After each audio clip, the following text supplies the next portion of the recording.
தற்போது போர் சூழல் நடந்து கொண்டிருக்கிறது இஸ்ரேலுக்கும் ஈரானுக்கும். அதுபோன்று நம் நாட்டிலும் போர் வரும் என்றும் சொல்ல முடியாது, வராது என்றும் சொல்ல முடியாது. எது வேணாலும் நடக்கலாம், நம்ம கையில் எதுவுமே கிடையாது. அதனால் அந்த மாதிரி காலகட்டங்களில் நமக்கு விவசாயம் ரொம்ப முக்கியம். ஏன்னா நமக்கு அந்த நேரத்தில் நம்ம என்னது விவசாயத்தை நம்ம ஏன்னா சாப்பாட்டுக்கு முக்கியம், சாப்பாடு தான் முக்கியம்.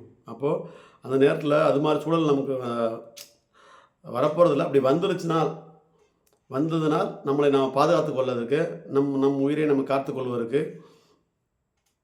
நம்மளை தற்காத்துக் கொள்வதற்கு விவசாயம் முக்கியம். அப்போ விவசாயத்தை என்ன பண்ணணும், பண்ணுறவங்க யாருமே விவசாயத்தை கைவிட்டுறாதீங்க. ஏன்னா அது மாதிரி சூழல்களில் மக்களை மீட்டுருவாக்கம் செய்வதற்கு விவசாயிகள் தான் பயன்படுவார்கள். இந்த விவசாயிகள் இருந்தால்தான் நமக்கு உணவுப் பொருட்கள் கிடைக்கும், உணவு கிடைக்கும். அதனால் மீட்டு உருவாக்கம் செய்வதற்கு போர் சூழல் வந்தால் நம்மளை மீட்டு உருவாக்கம் செய்து நம்மளை தற்காத்துக் கொள்வதற்கு நமக்கு உணவு முக்கியம். இப்போ உணவை தயாரிக்கக்கூடிய, உணவை உற்பத்தி செய்யக்கூடிய விவசாயிகள் முக்கியம்.